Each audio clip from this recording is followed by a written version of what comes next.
tomar como experiência aquilo que aconteceu a Acás, para que nós possamos, Senhor, ser fortes, para que nós possamos, Senhor, conduzir o Teu Evangelho, Pai, em nome de Jesus. Amém. Meus amados, o reinado de Acás poderia ser resumido somente nessa frase lá do versículo 2: não fez o que era reto aos olhos do Senhor seu Deus. Nós vemos aqui que Acás desconsiderou totalmente o compromisso de Judá de adorar somente a Deus, ignorando a palavra de Deus e adorando do jeito que achasse correto. De maneira descuidada mudou o altar que fora construído de acordo com as especificações de Deus e o substituiu por um altar pagão. Se nós analisarmos sua atitude, poderíamos supor que Acás fosse totalmente ignorante em relação à palavra de Deus. A fidelidade do Senhor aos judeus no passado é a contínua presença dele com seu povo. Mas como Isaías 7 deixa claro, Deus enviou um profeta diversas vezes para alertar Acás sobre as consequências de suas ações e para confirmar a ele a presença do Senhor. Quantas as vezes nós somos conduzidos a afirmarmos na presença do Senhor e às vezes somos omissos? Às vezes nós não aceitamos, às vezes nós não assimilamos e deixamos e somos omissos na obra do Senhor. E uma das mais conhecidas profecias messiânicas foi dada a Acás como garantia da fidelidade de Deus. Diz assim o profeta: portanto, mesmo o Senhor vos dará um sinal. Eis que uma virgem conceberá e dará à luz um filho, e será o seu nome Emanuel. O nome dessa criança significa Deus conosco. Essa profecia teve um cumprimento em curto prazo e outro em longo prazo.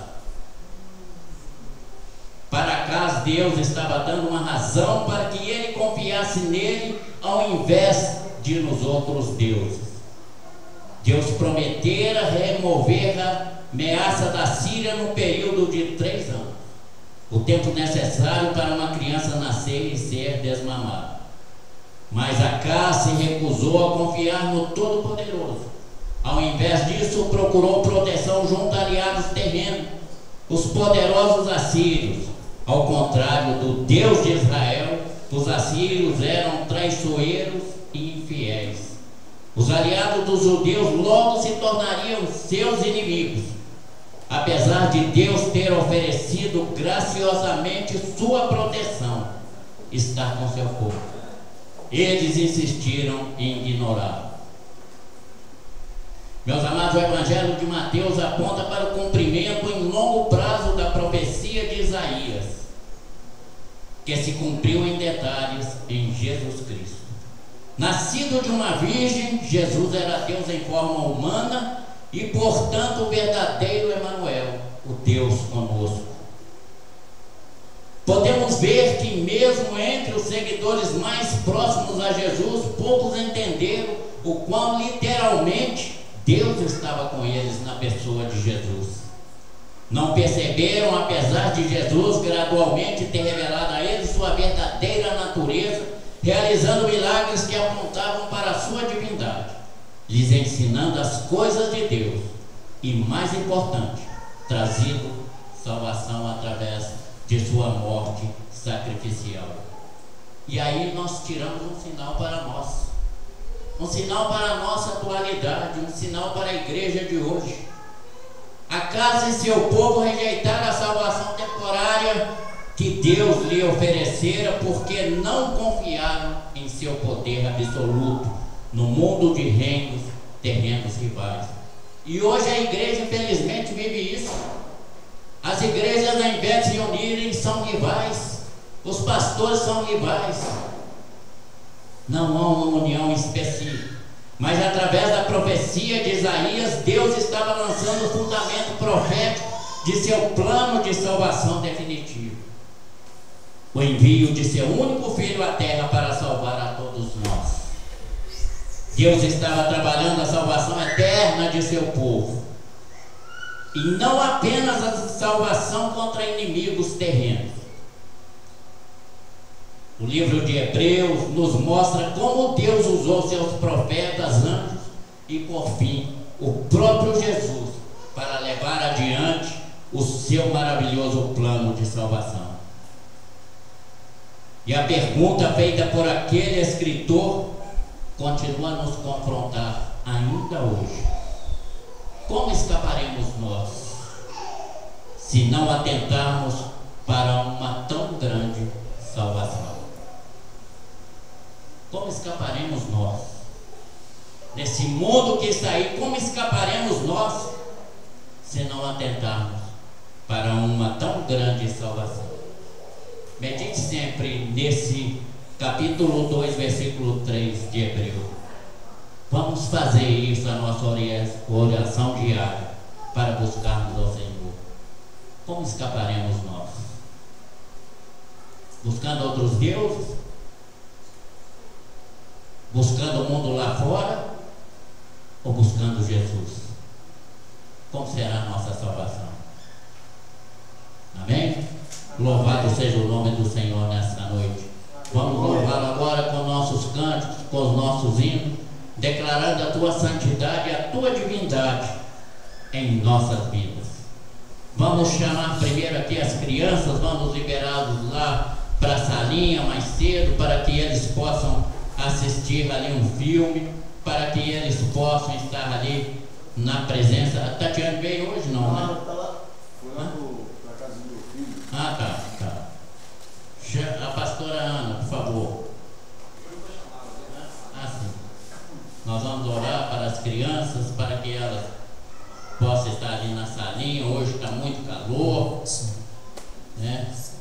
Depois vai ser servido ali um lanchinho, um filme. As crianças que são o futuro da igreja, né? Nós temos que valorizar as nossas crianças. Vamos orar por essas crianças para que elas possam estar. Presbítero Val, por favor, ore aqui pelas crianças. Glória a Deus. Graças a paz, igreja. Amém. Estender nossas mãos. Senhor, eterno Deus, Senhor, eterno Pai. Pai, derrama a tua bênção sobre as sementes do teu reino, Senhor. Senhor, abençoar cada uma dessas crianças, Senhor. Ensinando a ela o caminho que ela deve andar, Pai, para que ela venha crescer e não se desviar. Pai, derrama a sua bênção, a sua bênção abundante sobre a vida da Ana. Estará com elas naquela salinha, Senhor, e fala nos corações delas esta noite, em nome de Jesus. Amém. Graças a Deus. Aleluia.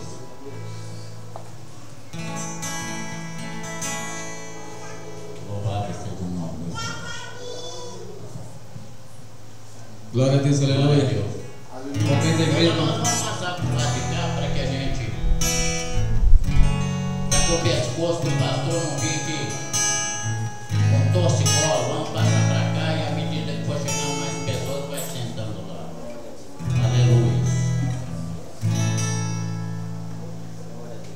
Glória a Deus, aleluia. Cumprimenta a igreja com a paz de Cristo, amém? Amém. Glória a Deus. Mais um domingo abençoado.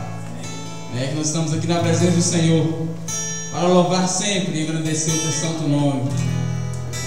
Esse hino que nós vamos cantar fala vento do avivamento. O que é esse vento? Esse vento foi lá desde o início, quando Deus soprou sobre nós o vento do avivamento, que é o Espírito Santo de Deus. Nós temos que ter esse vento. Esse vento do avivamento na nossa vida vai fazer diferença no nosso andar como cristão. Nós temos que ter esse sopro na nossa vida, que é o Espírito Santo de Deus, que é o nosso amigo, nosso consolador, para que o nosso coração anseie sempre pelas palavras, pelas buscas do caminho do Senhor.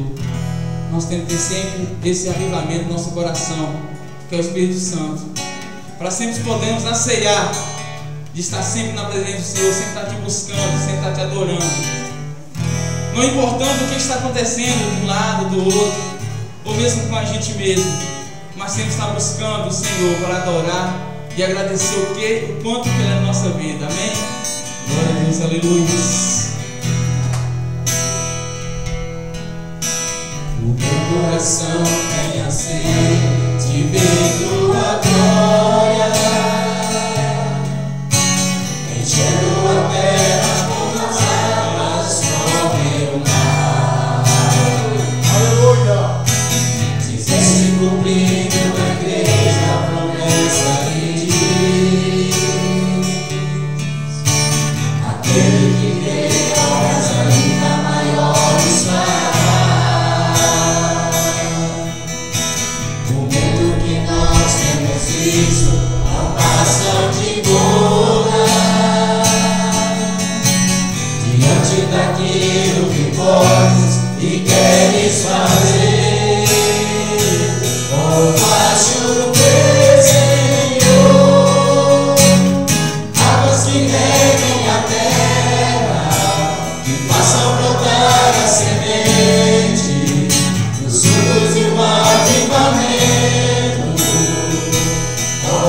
fortes e queres fazer. Oh, faz chover, Senhor, águas que reguem a terra e façam plantar a semente dos frutos do avivamento. Oh, faz chover, Senhor, atende o seu povo que clama, anseia por ver os seus braços, agindo com poder e graça em nossa nação. Agindo com poder e graça, agindo com poder e graça, agindo com poder e graça em nossa nação.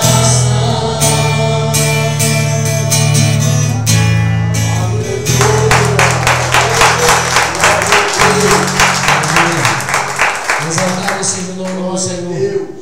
O Senhor é digno do teu louvor e da tua adoração. Você pode dizer para Ele nessa noite que você veio para adorá-lo. E temos a certeza que o poder de Deus, a grandeza de Deus vai se estender sobre nossas vidas. Glória a Deus.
apesar do calor, apesar do horário ruim, mas adore o Senhor.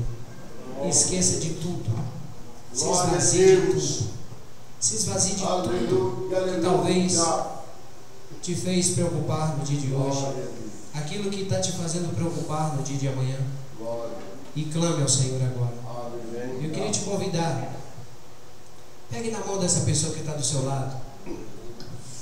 Vamos dizer para o Senhor nessa noite que Ele é exaltado para sempre. Que Ele é digno do teu louvor e da tua adoração.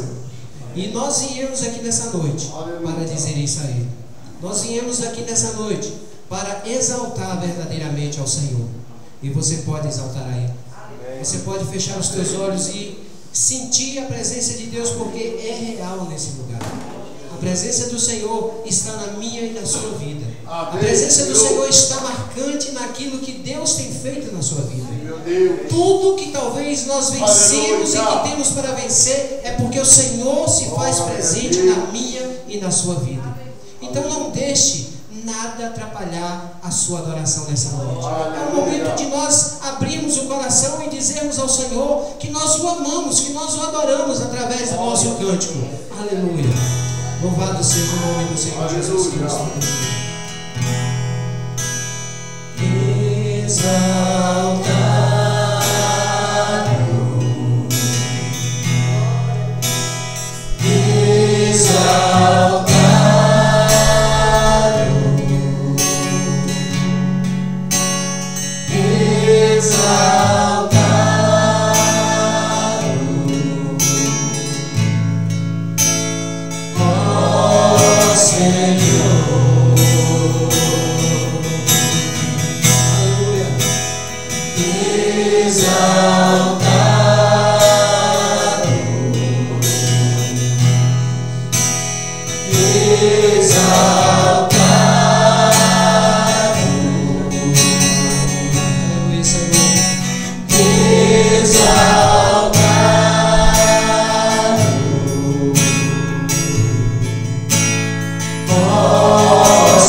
God.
Seu coração no altar do Senhor, sua família, teu parente que está longe, vai ser ouvido. Deus abençoe.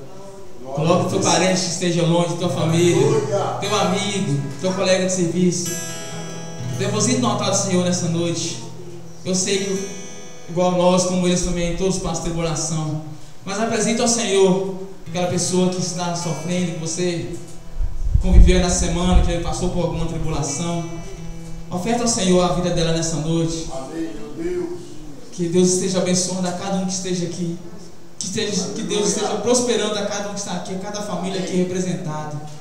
Que o Senhor nunca deixe faltar paz e amor em tua casa. Que Deus sempre prospera o amor na tua casa, o amor na tua família, a paz. Que esse verdadeiro alimento, esse verdadeiro maná do Senhor é o amor de Deus. Que Deus esteja abençoando o teu lar, a tua casa, em nome do Senhor Jesus. Amém. Glória a Deus. Você pode render ao Senhor em adoração o Espírito de Deus. Glória a Deus. Ei, papá.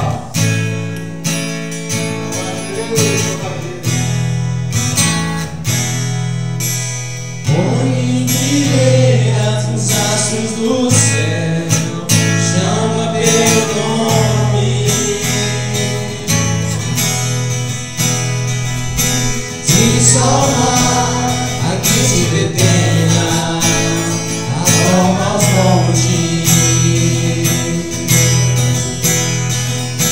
põe fileiras nos astros do céu, chama teu nome.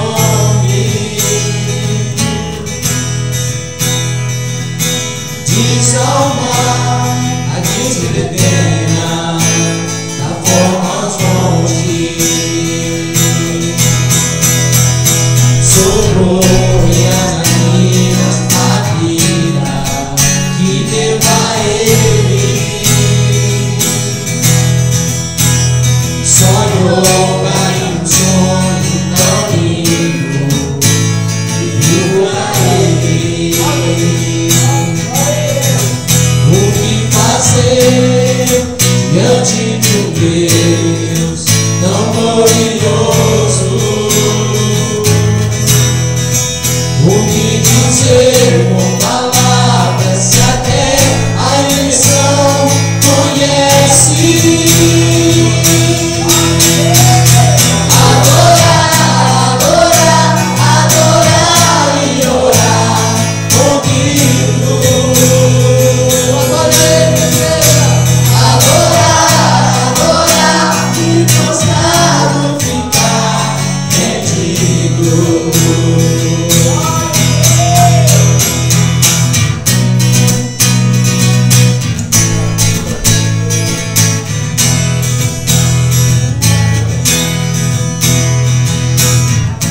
fonte. Põe figueiras na distância. Amém, Jesus. Glória a Deus.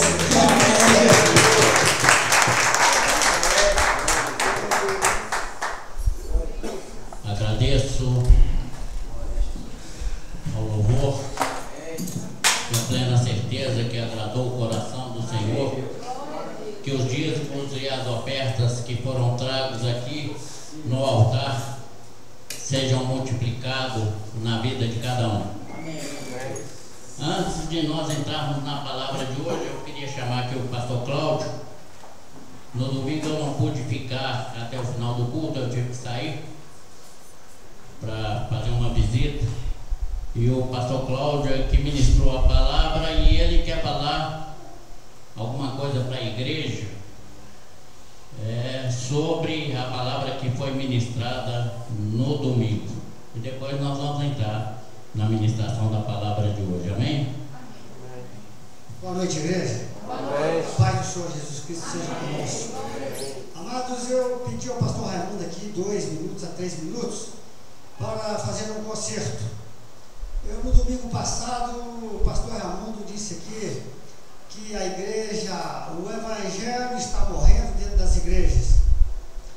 E ele disse que teve que sair rápido, e no meio da pregação eu falei citei o nome dele, que ele tinha falado a respeito disso, e falei também que o evangelho não está morrendo, mas está sendo distorcido.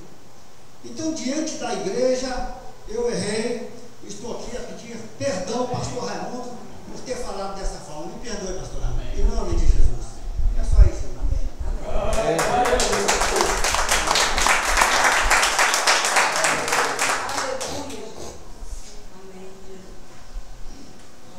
Meus amados, realmente quando a gente fala que o evangelho está morrendo o evangelho.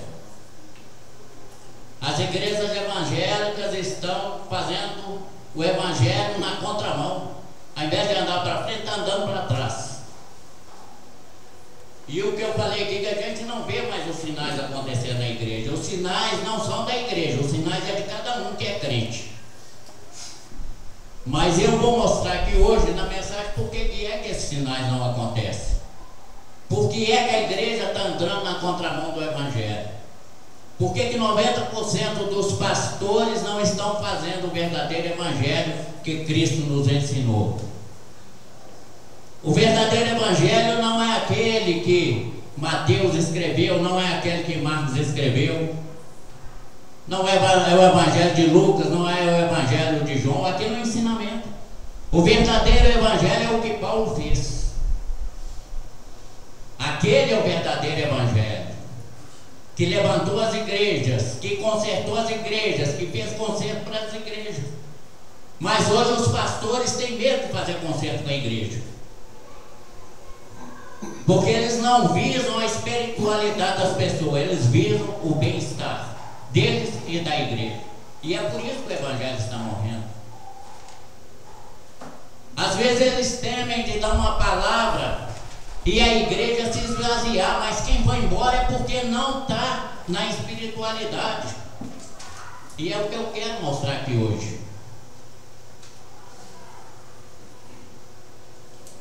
E eu não estou aqui para agradar ninguém, nem para ofender ninguém. Eu estou para falar aquilo que Deus colocou em meu coração. Aleluia. Se eu for criticado, amém. Se eu for elogiado, amém. Mas graças a Deus, Deus tem me capacitado para falar algumas coisas. Até uns 15 dias atrás eu estava colocando mensagem todo dia no Facebook, parei. Ontem eu fui abrir o Facebook, eu nem estava abrindo por causa dessa baixaria de política. Está todo mundo buscando eu, mas todos os dois esquecem de colocar Deus acima de todas as coisas. Deus em primeiro lugar, Deus fica relegado a tudo, igual está relegado esse monte de pastores aí. Ontem eu coloquei no Facebook do pastor Silas Malafaia. Falei com ele, deixa de ser crítico e procura a primeira orientação de Deus para depois falar. Não interessa qual candidato vai ser. Nós pastores temos que deixar de interferir nas coisas que são de Deus e querer fazer, impor a nossa condição. É por isso que o Evangelho está morrendo. Vamos abrir lá em 1 Coríntios, capítulo 3.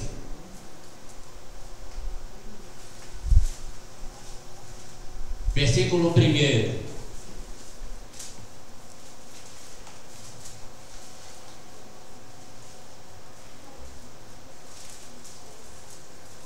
Coríntios 3, versículo 1.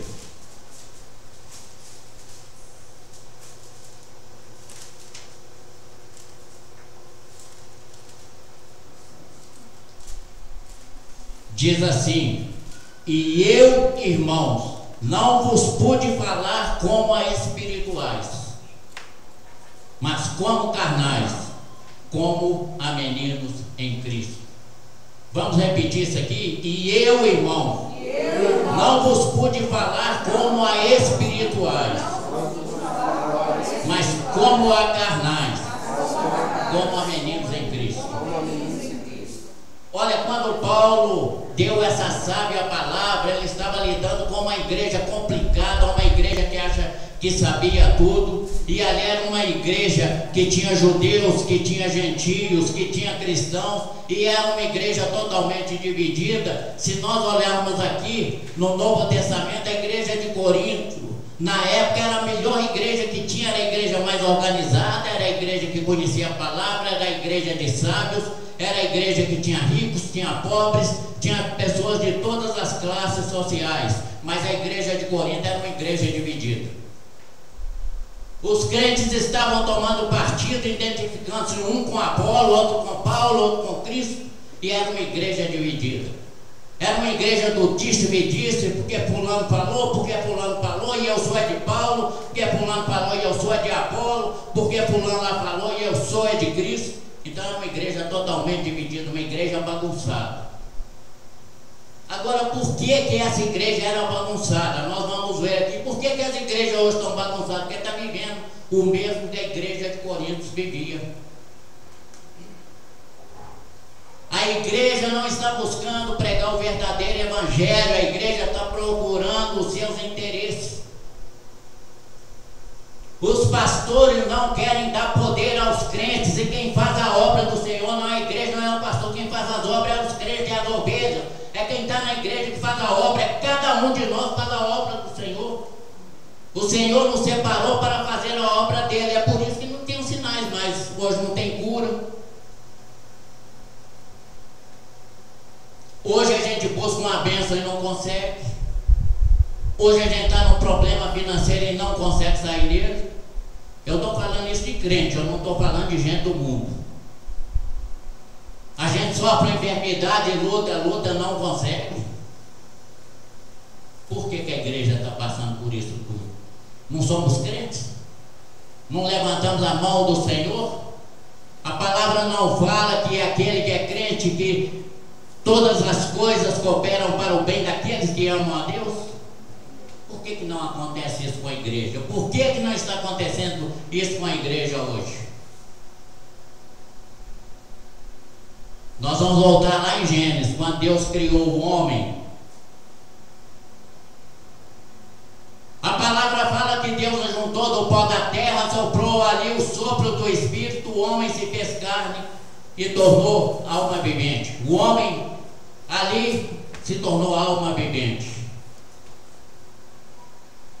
Lá jamais fala que Deus criou a alma. Deus criou do pó da terra, juntou o pó da terra, formou o homem, soprou em suas narinas e o Espírito se fez presente.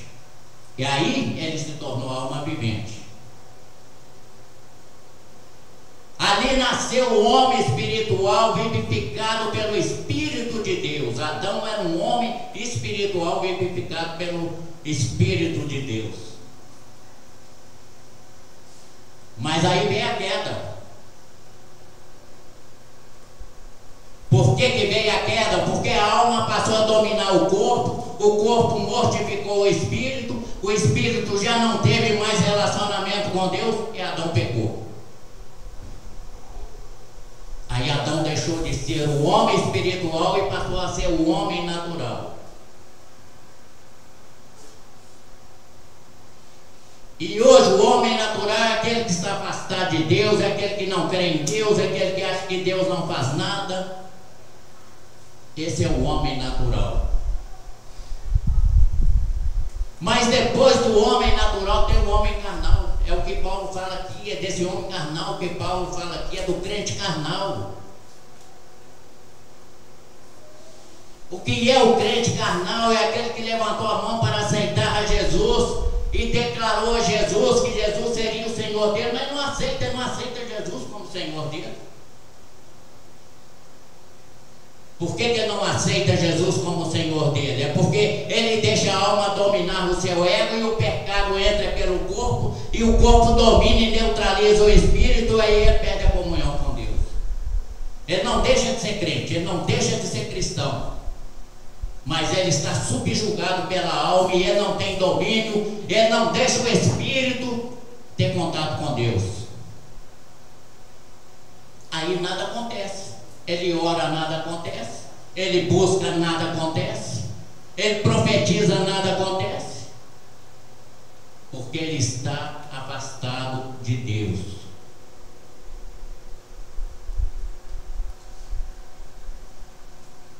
Ele não tem mais contato com Deus. Ele está sendo dominado pela alma. E o pecado entra pela carne, o pecado entra pelo corpo. E quando o pecado entra, a alma começa a dominar o meu eu, começa a dominar o meu ego, porque eu sou melhor, porque eu sou isso, porque eu que faço a diferença na igreja, porque eu que sei de todas as coisas, eu é que faço o que aconteça, e na realidade não faz nada, sabe por quê? Porque quem faz tudo é Deus. E se não tivermos na presença de Deus, nada vai adiantar. Se Deus não estiver conosco, nada vai adiantar. Eu posso abrir a minha boca e pregar e falar e nada vai acontecer, porque Deus não está comigo. Eu posso até achar que eu estou com Deus, mas Deus não está comigo. Então não vai acontecer os sinais, não vai acontecer os milagres, nada vai acontecer. Quando Paulo falava aqui, ele dizia: e eu, irmãos, não vos pude falar como a espirituais, mas como carnais. Porque os crentes lá da igreja de Corinto estavam vivendo na carne, cada um queria para si, cada um achava que era melhor do que o outro, e julgava, e falava, e criticava, e a igreja virava aquela bagunça. E é isso que está ocorrendo na igreja de hoje. Não adianta falar que a igreja A é boa, que a igreja C é boa, que a igreja B é boa, porque bom é os crentes que estão lá, se forem espirituais, porque se for carnais, qualquer igreja que depois vai derrubar a igreja. Não adianta. Não adianta. E por que é que nós estamos falando de crentes carnais? É porque verdadeiramente o crente carnal ainda não se converteu. O crente carnal ainda está vivendo no mundo, nas luxúrias do mundo, nas coisas do mundo, e ele não se converteu. E quando Paulo fala aqui: e eu, irmão, não vos pude falar como espirituais, mas como carnais, como a meninos em Cristo. Por que Paulo fala isso? Como a meninos em Cristo. Vamos analisar as crianças. As crianças, se tiver uma turma aqui de 20, eles vão começar a se engafiar, vai começar a brigar, um começa a puxar o cabelo do outro começa a querer tomar o brinquedo que está na mão do outro. A criança age assim. Porque a criança não tem discernimento, não tem entendimento. Começa a xingar o outro, vai ali, puxa o cabelo do outro, vai ali, bate na cabeça do outro. A igreja hoje está vivendo assim. E a igreja de Corinto vivia assim. E é por isso que Paulo diz: mas, meu irmão, não vos pude falar como espirituais, mas como carnais, como a meninos em Cristo. Na realidade, quando nós levantamos a mão e aceitamos a Cristo, nós somos meninos, ainda estamos mamando, aprendendo o Evangelho. Mas tem crente que não quer nunca sair da mamadeira, ele não quer tomar posse, ele não quer ser um ser espiritual, ele não quer realmente ter compromisso, não quer ter fidelidade, não quer ter compromisso com o Evangelho, não quer ter compromisso com Cristo. E aí como é que vai acontecer as coisas? Não tem jeito, como é que vai acontecer se eu não tenho fidelidade, não tenho compromisso? Tiago diz que a fé sem obras é morta. Muitos entendem aí como obras de caridade, mas não é obra de caridade, a obra que fala é a fidelidade, é o amor, é o compromisso com Cristo. Se eu não tiver esse compromisso, minha fé é morta. E se eu não tiver morta, eu também estou morto espiritual, eu sou carnal. E a maioria da igreja hoje é carnal. São poucos crentes, pode contar no dedo quem são crentes verdadeiramente espirituais. A maioria dos crentes que estão na igreja são carnais.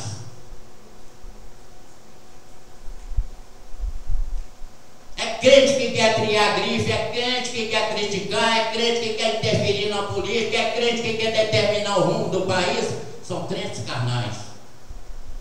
Porque os crentes espirituais, eles esperam em Deus. É Deus que vai fazer. É Deus que é o Senhor. É Deus que comanda. É Deus que determina. É Deus que dá. É Deus que tira. É Deus que cura. É Deus que mata. É Deus que restaura. Eu tenho que ser espiritual. Eu tenho que tomar posse daquilo que Deus me deu. Mas tem crente que não, ele quer viver só ali na mamadeira. Não, eu sou assim. Fulano, eu fui na igreja, fulano me olhou atravessado, não volto mais naquela igreja, porque falar de mim eu não volto mais na igreja, porque, quer dizer, está olhando é o problema da igreja, está olhando os irmãos da igreja, não está olhando para Cristo. O crente verdadeiro tem que olhar para Cristo. O crente verdadeiro não pode ir na igreja para olhar para a igreja, para olhar para A, para olhar para B, tem que olhar para Cristo. Ele tem que colocar o teu espírito em sintonia com Cristo, ele tem que buscar Cristo. Amém. O crente verdadeiro, que é espiritual, esse vai conseguir, ele vai orar, vai acontecer, ele vai pedir, vai acontecer, ele vai buscar, vai acontecer. Mas o crente que é carnal não adianta, porque Deus não vai operar na vida dele, porque sabe que ele é carne, ele sabe que a alma está dominando, ele sabe que ele é o eu, e ninguém é nada, Jesus é que é o Senhor. Aleluia.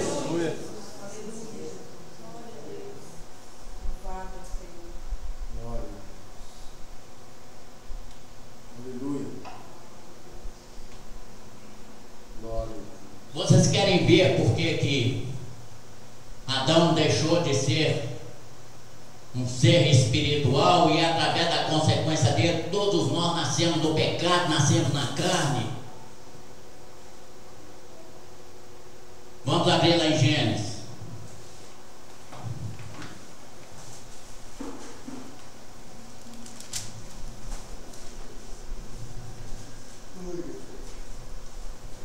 Gênesis capítulo 2, versículo 9.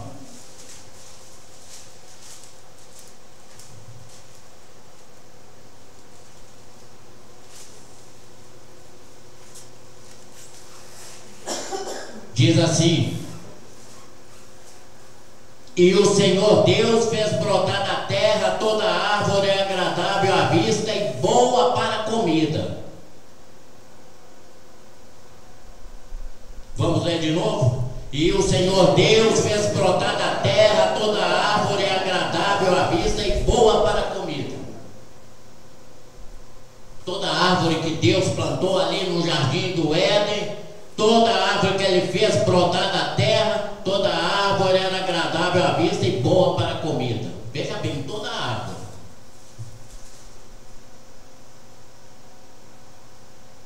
E a árvore da vida, ele plantou onde? No meio do jardim. E a árvore da ciência do bem e do mal. E o que Deus falou para Adão? Foi que Deus falou para Adão. Vamos ver lá no versículo 16. E ordenou o Senhor Deus ao homem, dizendo: de toda árvore do jardim comerás livremente. Vamos ler de novo? De toda árvore do jardim comerás livremente. E depois o que ele disse? Mas da árvore da ciência do bem e do mal, dela não comerás, porque no dia em que dela comeres, certamente morrerás. Qual a árvore que Adão escolheu para comer? De todas as árvores que estavam no jardim do Éden, Adão escolheu comer da árvore da ciência do bem e do mal.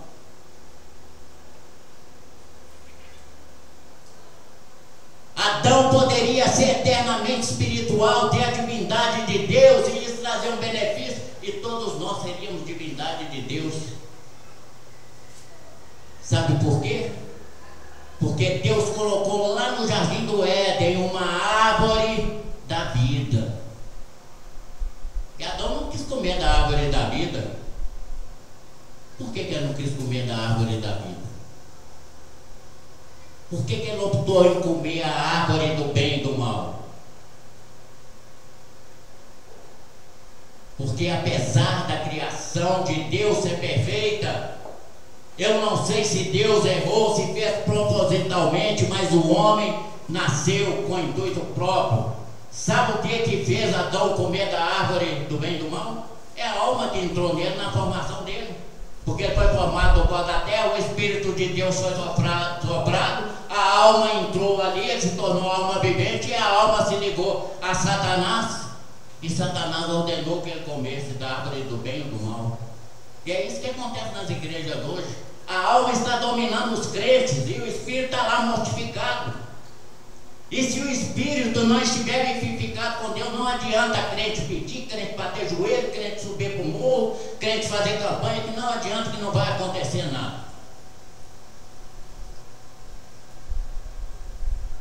Não vai acontecer nada. E é por isso que eu falei que o Evangelho está morrendo. É por isso que eu falei. Quantas igrejas nós temos no Brasil? Quantos milagres nós vemos divulgados? A igreja hoje era para estar fazendo um reboliço no mundo. Jesus era um só, mas fazia milagre todos os dias.